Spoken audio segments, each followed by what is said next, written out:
start. I want to find out from my team, Dr. Patricia, on a scale of 1 to 10, how truthful and honest do you think you are? Thank you very, very much. Well, it is very difficult to do a self-evaluation, but maybe I will talk about honesty. It's a quality of being truthful. It's a quality of walking in the light. Hello. Hi. I'm Monica. I'm very excited to be here in your space. Very excited for the conversations to come. Hello, I'm Patricia Achano Kiria, Deputy Inspector General of Government, and I'm very happy to be part of this show. Thank you. I am very excited for today's episode. Now, what we do is normally driven by something at the core. The way we dress, the way we talk, the way we act, the way we do our things goes back to something deeper, something inner, and that is VALUES, values. When you start to better yourself, when you start saying, okay, this is what I need, this is how I'm going to live my life, I need to be more truthful, more honest. Yeah. Person of integrity, more righteous, and No toxicity. You're not trying to be Jesus, like others will start terming you, or Mother Mary. You are trying to say no. I think people around me and the people that I love and the people that are giving me time deserve a better version of me. Today's topic is one that is going to get you cracking up a little bit and maybe having you point fingers at yourself. Hard work and self-reliance. I just want to know one simple question.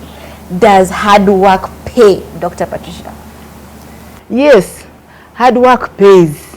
And doesn't just pay a little, it pays a lot, depending on how much work you put in. There is this young boy that hasn't eaten for over a week. So he passes by the bread shop and sees the door open. So he opens the door and picks the bread and runs out. He is later then caught by the police. What do you think would be the just way to solve this problem? I think I'll start with Dr. Patricia. What would be the just thing? Thank you. Well, lots of things would come in my mind. One, the right to food, the right to health, and the right to life. If the boy was starving and he went into this shop and stole this bread, he did not aim at stealing it, but he took it to save his life. Yes. So for me, I would look at it as something he did to save his life. Well, I would not condemn this child because, of course, they're in a tough situation and they have to find a way out. But still, what they did is still wrong. Okay? So you cannot justify a wrong. You cannot justify a wrong just because it was a tough situation. Something is wrong because it is morally wrong. And the situation, the circumstances surrounding the incident can never justify it. Okay, so he should be punished by the police. Definitely. Okay, personally, what he did is not in line with fairness. We're talking about fairness and justice today, right? It's not fair. It would have been a different story if he asked and he was denied, then he went ahead and picked it. But he didn't even ask.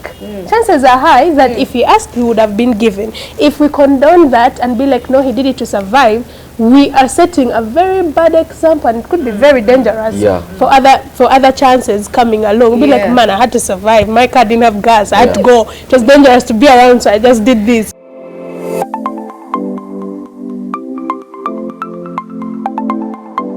Hello and welcome to Your Space with your host, Hannah Arinaitwe. But most importantly, welcome to Season 2!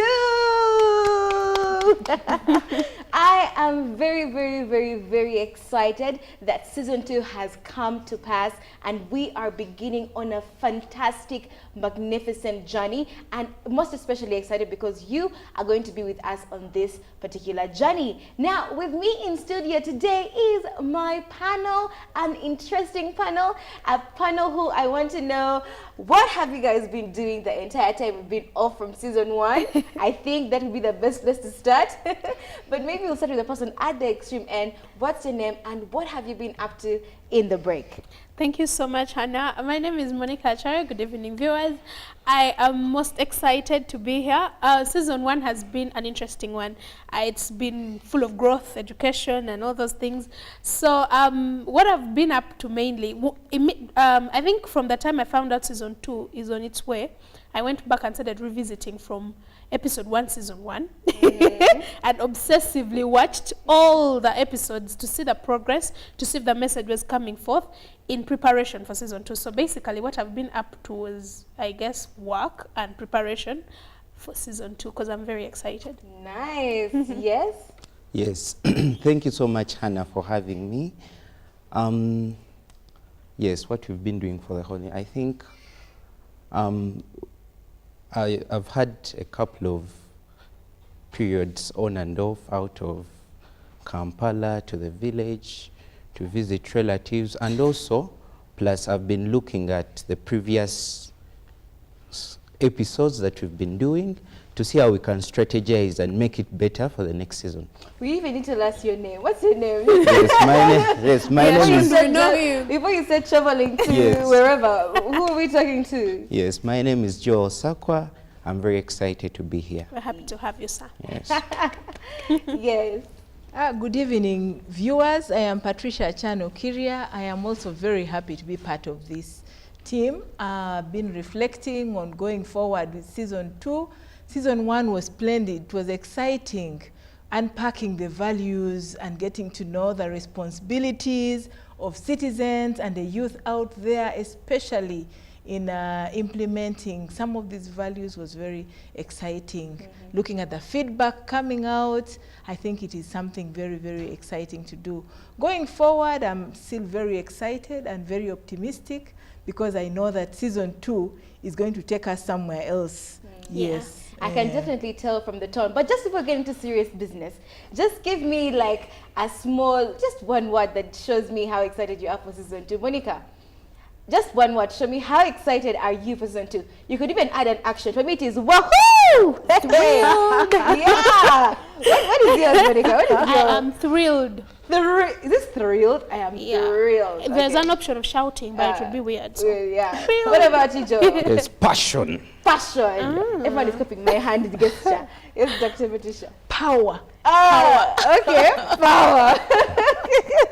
You as well can let us know what your action is for the excitement you have for Season 2. Now, Season 2 is going to be a little bit different. Fresh, brand new. This season, we are focusing and targeting on deteriorating a certain thing that is in our society, and that is corruption. What is corruption? Do you really understand the concept of corruption? I wonder. Well, that is why we have so much planned for you in this season. And Dr. Patricia, I love that we have you on the panel today because you are an expert. You hold a position where you deal with this each and every day.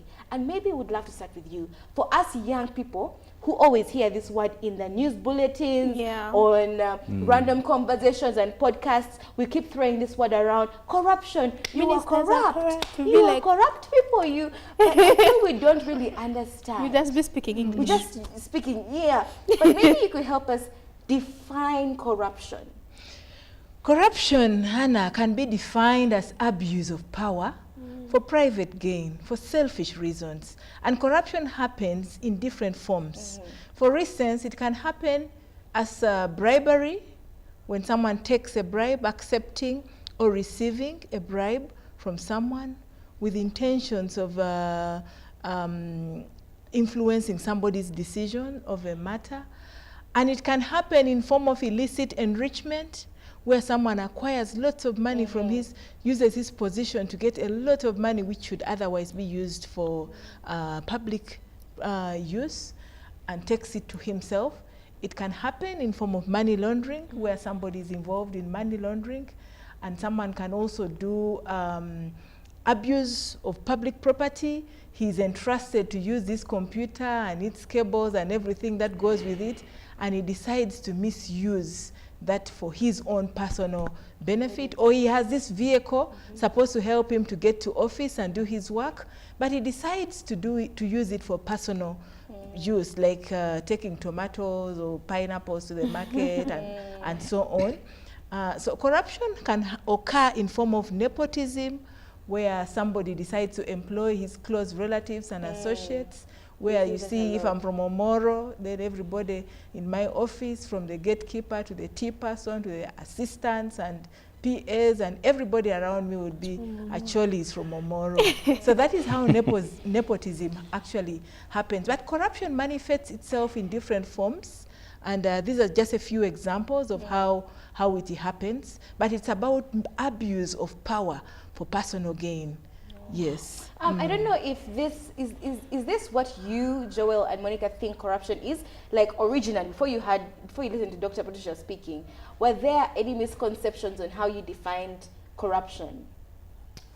When we would hear of the word corruption, we would normally think there is somebody in a big office that has all this money at their disposal, and maybe they are misusing it in a certain way. Or so for us, I did not envisage corruption as something that could go personal, that even I, a person that may not be in that big office that I could envisage, could relate with. So actually, I think for me, my misconception was I always thought corruption has to do with money.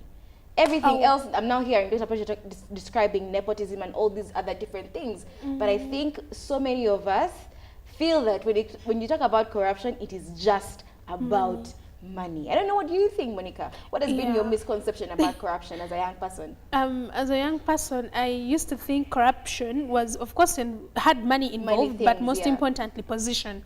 I thought it's about, like big positions, big offices, like president, or, like those positions were the only ones that are prone to it. But as Dr. Patricia kept sharing, and also as the show clearly laid foundation from season 1, I understood from a broader sense that corruption is actually, how do I call it? It is a breakdown of integrity or anything to do with the values that we have shared. So it is also very personal. It goes down to the individual. So that was my misconception. I thought it had to do with position. I mean, I have another question, because so many of us feel like this is a topic for NTV, for UBC at 9 and all those things. I don't know, Dr. Patricia, why should I care about this conversation as a young person? I mean, I go to school, I eat every day, my Rolex there in Wandegea. I mean, why should I even care about this conversation? I think this conversation is very interesting because the spirit behind it is to inculcate values. Inculcating values into the young people and citizens out there with a view of minimizing corruption. Because if people know about their values, then they are raised up as people with integrity. So if they are rooted in these values and know that in order to avoid these instances of corruption, I should practice my ethics this way, I should walk the talk, I should be honest, I should have integrity, I should be offering leadership by example, then these instances of corruption we're talking about will not be happening. And again, it's not just about money. It's about money, resources, and power. How do I use my position in order to better this country? Because we have seen that it takes the direction of selfishness. Yes. Selfish tendencies in the people, in the leaders out there, in people who hold positions of responsibility. And then when you look at the drivers of corruption, some people say it is out of poverty. But we have seen even people who are extremely rich being corrupt. So it's a thing of mindset, and inculcating the values basically will help minimize the instances of corruption happening in this country, because people will be grounded in the values and they will be knowledgeable on how to avoid corruption and how to report instances of corruption to the responsible institutions. Yes. Monica, do you even care about corruption? Do you really care, to be honest? Do you honestly care about it? Well, to be a citizen in this country and not care about corruption, I feel like it's the highest level of being disintegrated from humanity itself, because everything about corruption has to do with even the minutest individual in this country. Look at our roads. Are you happy? Look at our markets. Are you happy? Look at the prices. Are you happy? Look at the stress of getting an internship placement for students. Then look at the stress of getting jobs or even just being shortlisted for an interview. Are you happy? So yes, I do care, because this after school, like life after school, is me thrown into that space, and I have to be concerned. But how is the experience after school? Like I Prepare said, people like Sakwa and I for time. Did you feel the passion and the the statement? In the statement of when you're looking for jobs, are you happy? I actually felt you coming to the tears. Thank you. I felt you coming to the, are you happy? The intonation? No, but when we project ourselves, when we project ourselves as people with integrity, jobs will look for you, Monica. Okay. When you project yourself as a leader who is responsible, you will be headhunted, because people will have seen that responsibility in you and will know that you will be able to work with integrity, with all the discipline, with all the honesty, and we will be very excited to work with you. Like how Hannah was headhunted for I your was space. Anyway, another time for another day. Let's take a break. We're going to be right back in just a few.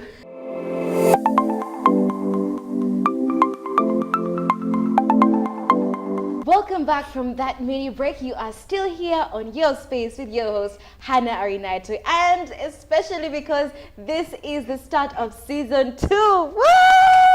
I am still celebrating until the next episode. So we are still here with my lovely panel talking about something that plays a huge role and a huge part in our society, and that is corruption. Now, I know some people could be wondering, Joel, why then, if this was the reason as to why we are here every Sunday, why then did we ever discuss values? All right. Values, first of all, are the foundation of every society. We looked at that in season 1. We came to understand that if any political, economic change is going to be effected in any society, it must be backed by specific principles that guide the way humans behave in this particular society. So, in the fight against corruption, for example, we looked at the particular values from value number 1 to value number 10. Respect for humanity and the environment, social harmony, and the rest. If we are committed to these values, we will not fall victim to any form of dishonesty. Yes. Why are people dishonest? Why are people selfish? Why do people act the way they act? It's because they have not come to a full understanding or a full revelation of what these values are. So the purpose of us inculcating values first was to set the pace. It was like when you're going, before you plant anything, before we plant maize in Mubende, we first clear the ground, okay? Remove the rocks, remove the thorns, remove everything that would inhibit growth and germination.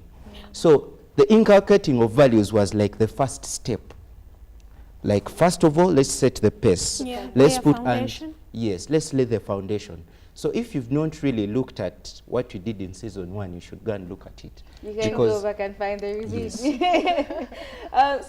Monica, do you think that is actually the case? Do you think that the reason why we have so much of corruption in our country is because we lack values? Yes, that there is no way around it, and I'm not going to go through the corners. You're not going to be polite. You're going to hit I'm not it on going the to head. be careful about this truth. The reason as to why there is corruption in any society, our society inclusive, is because there is a certain degradation in the values that are supposed to be held by the people in that community. So, yes. Again, I'll say yes, that is the reason as to why we have corruption here, and if we fix it, then we would have fixed 1,000 problems. That is why season 1, we had to firstly bring to the attention of this wonderful nation and its citizens that we actually do have values, and that value is supposed to help us with what? with the corruption fight. So when you go and then, because I know there are people who are fans of Googling. I'm yes. also a fan. Yeah. So when you go and you say most corrupt countries in the world, if your nation pops up, go back to the national values and see which of the many you yourself contributed to. Yeah, because it's now becoming a nature issue. Yeah. Natural. Do you think so, Dr. Patricia, that What Monica has said is very true, because if you look at the corruption perception index of this country. Wait, what does that mean? Wait. Corruption perception index. Yes, what does that mean? What do the citizens perceive as the state of corruption in our country? Okay. The corruption perception index by the Transparency International reports are not very good, because we are between 26 and 27, and other countries are at 80, 70. So we are not doing very well. But I would like also to agree again with Monica, where she says that corruption happens because of degenerated values. From the cases we are handling today in the Inspectorate of Government, you realize that many people engage in corruption acts because they lack the values. Because the values have degenerated. So if we inculcate these values, then people will be more responsible. People will know that they owe their country a duty. And for someone who wants to be patriotic, surely he will be able to prevent financial loss. He will not compromise on cases or issues of bribery, and he will stand for truthfulness, honesty, integrity, and that person will also promote accountability and transparency in the way he does his duties. So if individuals uphold good moral values in this country, then they will be aware of the consequences if they compromise. They will be aware of the consequences if their actions are contrary to what the values are saying. So they will basically be able to refrain from those acts of corruption we are talking about. Season 1, we were basically letting people know that, hey, look here, we have got the values. And season 2, we are doing the implications of lack of these values, especially in the fight against corruption, which is a cancer in this country, and we are looking forward to improving, especially in the corruption perception index, and even the cost of corruption in this country. We would like to bring it down, further, because we are looking shabby. We are not smart at all. Like Monica was saying, if you Google and see the most corrupt countries in the world, and your country pops up, then it is a problem. So we, the actors in the fight against corruption, are looking forward to improving that state of affairs for the betterment of this country and for national development. I love that you brought in the aspect of we, the actors. Now, a number of times on the show, we have always brought up the Inspectorate of Government. But I've come to realize that so many of us don't even really understand how that body works when it comes to paying, when it comes to eradicating corruption, Dr. Patricia. And this is why I'm super excited to have you here on the show. You are going to clear for so many of us, you know, the questions and the blank statements about the whole aspect of that. So how does your office work with corruption? How does that whole thing come together? So, Hannah, our office, the Inspectorate of Government, is the lead anti-corruption agency in this country. We are established in the Constitution, and then we have a mandate from the Constitution, and we have the Inspectorate of Government Act, where we unpack what our responsibilities and functions and powers are. But we are the lead anti-corruption agency, and we carry out our responsibility in different directorates.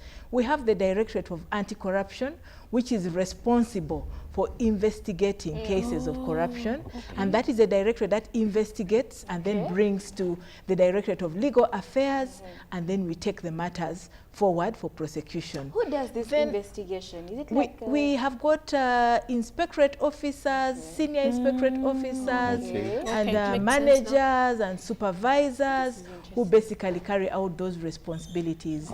But we also have the Directorate of Education, Research and Documentation, which basically does a lot of awareness creation. If you've heard us say our strategy is prevention, that is a directorate that basically creates awareness, empowers the citizens out there, encourages them to demand for accountability, and gives them knowledge on how to report cases of corruption to the Inspectorate of Government. We have the Directorate of Legal Affairs, which basically does legal advice to the Inspectorate of Government. This directorate is responsible for the prosecution, for the litigation, and legal advice to the Inspectorate of Government. We have Ombudsman Affairs, which is the soft arm of the Inspectorate of Government. We basically deal with issues to do with institutions and how they treat the employees, delay of payment, and we engage in issues to do with policy and enforcement of policies. We engage in boardroom sessions just to ensure that the institutions are able to uphold the different, implement the different policies and guidelines. We also have the Directorate of Project, Risk and Management Control, and this directorate basically focuses on projects. What are the government projects like PDM, EMIOGA, you know, SAF, USMID, Dr. Deep, and so on. So we basically look at projects, we oversee projects, we monitor, we basically engage with the community monitoring groups, and where there is a red flag, what we do is quick detection and quick fixing when as and when the cases come up to the Inspectorate of Government. Those are some of the directorates we have, but we also have Finance and Administration, which is responsible for administration, and under Finance and Administration we have Publicity and the unit responsible for our visibility, the unit that has guided us to be here and enable the coordination and so on. We have got a procurement unit and others basically responsible for administration. We also have a special directorate of special investigations. Now this directorate does the high profile cases. Yes, high profile cases are handled by that directorate. And yes, and that is how we do our work. Well, I could see Joel looking at you non-stop, didn't even blink for a second, because this is some of the information so many of us assume we know. But most times we actually have no idea how all of this. I mean, Monica, did you know some of these things? I didn't know most of it, like 90%. Exactly. Yeah. So obviously, as we go into season 2, we're going to learn more about, you know, how to identify so many of the problems we're going through, how to report, you know, how to understand and analyze the feedback and all these different things. Now, on social media, we do have a question. What are some of the things you look forward to in season 2 of Your Space? Let us know at our handles, Your Space Uganda. They're going to be showing just right down here below on the screen. But for now, we are going to say bye-bye. See you again next weekend. And let me tell you, episode 2 is going to be one you have not been expecting. But for now, this has been Hannah on Your Space. Bye-bye.